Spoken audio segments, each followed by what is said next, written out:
우리나라 제조업의 바로 그 기반이 흔들리고 있다는 아주 강력한 경고가 나왔습니다. 한 신문 사설에서 제기한 문제인데요. 오늘 이 사설의 핵심 주장을 따라가면서 과연 무엇이 문제의 본질인지 한번 깊숙이 들여다보겠습니다. 여러분, 한 나라의 경제 기적은 도대체 어디서부터 오는 걸까요? 가끔은 그 답이 정말 생각지도 못한 아주 단순한 곳에 있기도 하거든요. 한국의 경우가 딱 그랬습니다. 지난 수십 년 동안 한국의 눈부신 성공을 이끌었던 힘은요, 놀랍게도 단 두 개의 기둥 덕분이었습니다. 지금부터 그 두 기둥이 대체 무엇이었는지 한번 살펴보시죠. 자, 이야기는 수십 년 전으로 거슬러 올라갑니다. 당시 한국의 대기업들은 다른 나라들이 정말 부러워할 만한 아주 특별한 기반 위에서 쑥쑥 성장했어요. 그게 뭐였냐면 바로 싸고 안정적인 공공재였습니다. 그 두 기둥은 바로 첫째, 저렴하면서도 품질 좋은 전기, 그리고 둘째, 아주 풍부한 공업용수였습니다. 이 두 가지가 만나면서 엄청난 시너지를 낸 거죠. 덕분에 우리가 흔히 전기 먹는 하마라고 부르는 반도체나 철강 같은 산업들이 세계 시장을 휘어잡을 수 있었던 겁니다. 그런데 말이죠. 그렇게나 단단해 보였던 이 기반에 금이 가기 시작합니다. 첫 번째 충격은 바로 전기 요금에서 터져 나왔어요. 이게 그냥 하는 말이 아닙니다. 사설에 인용된 한 전문가의 이 한마디, 산업 경쟁력은 붕괴 수준이다. 와, 이 말 한마디에 현장의 그 절박한 위기감이 그대로 녹아 있는 거죠. 70%. 이 숫자가 뭘 의미할까요?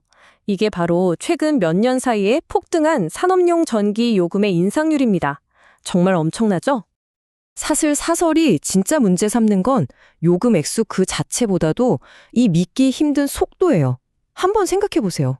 불과 4년도 안 돼서 비용이 70% 가까이 뛰어오르는 상황에서 과연 어떤 기업이 미래를 내다보고 과감하게 투자를 할 수 있을까요? 그런데 문제는 여기서 끝이 아니었습니다. 첫 번째 기둥이 막 흔들리고 있는데 두 번째 기둥인 공업용수마저 거센 파도를 맞게 된 거죠. 제조업계 입장에서는 정말 엎친 데 덮친 격이 된 겁니다. 그러니까 전기료가 급등해서 받은 충격이 채 가시기도 전에 이번에 물값이 뛰는 연쇄 충격이 덮친 겁니다.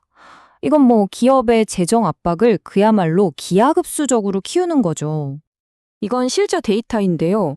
우리나라 대표 공업도시인 울산은 3년 동안 매년 12%씩, 광주는 4년 동안 매년 11.5%씩 수도요금을 올리고 있습니다. 이런 도미노 같은 인상이 지금 전국적으로 벌어지고 있는 일이라는 겁니다. 자, 그럼 여기서 질문이 생기죠? 아니, 그토록 튼튼했던 두 기둥이 대체 왜 이렇게 갑자기 흔들리게 된 걸까요?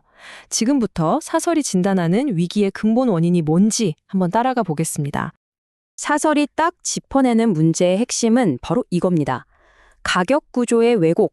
이게 무슨 말이냐면 우리나라 공공요금 체계가 세계적인 상식과는 정반대로 설계돼서 그 부담이 고스란히 산업계로 떠넘겨지고 있다는 주장이에요. 사설이 근거로 둔 이 비교를 보면 그 주장이 더 명확해지는데요. 보통 전 세계적으로 보면 산업용 전기는 대량으로 구매하니까 당연히 가정용보다 싼 게 상식이거든요. 그런데 우리나라는 거꾸로 산업용이 주택용보다 15%나 더 비싸다는 겁니다. 사설은 이런 이상한 구조가 왜 생겼는지 그 원인으로 몇 가지 정책적 결정을 지목합니다. 예를 들면 이전 정부의 탈원전 정책 때문에 비싼 에너지원에 의존하게 된 점, 또 주택용 요금은 억누르면서 그 부담을 산업계에 넘긴 구조, 그리고 12년 동안이나 수도요금을 묶어두다가 공기업 부채가 눈덩이처럼 불어난 상황 같은 것들을 원인으로 꼽고 있습니다.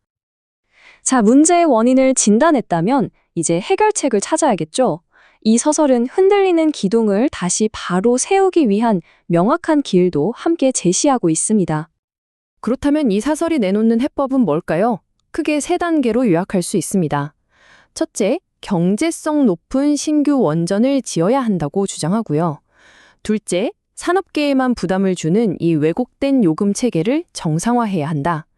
그리고 마지막으로 시장 원리에 기반한 장기적인 계획을 세워야 한다고 제안합니다. 사설은 이 문장으로 아주 핵심적인 경고를 던집니다. 지금의 이 위기가 단순히 기업만의 문제가 아니라는 거죠. 결국 정책 실패의 청구서는 기업을 거쳐서 최종적으로는 바로 우리 모두의 부담으로 돌아올 거라는 점을 분명히 하고 있습니다. 지금까지 우리는 한국 제조업의 기반이 어떻게 흔들리고 있는지, 그리고 그 원인과 해법에 대한 한 언론의 시각을 쭉 따라와 봤습니다. 이제 마지막으로 한 걸음 더 나아가서 좀 더 근본적인 질문을 던져볼 시간입니다. 한 나라를 떠받치던 산업의 기둥이 무너진다면 그 파장은 과연 어디까지 미칠까요? 이건 비단 한국만의 문제는 아닐 겁니다.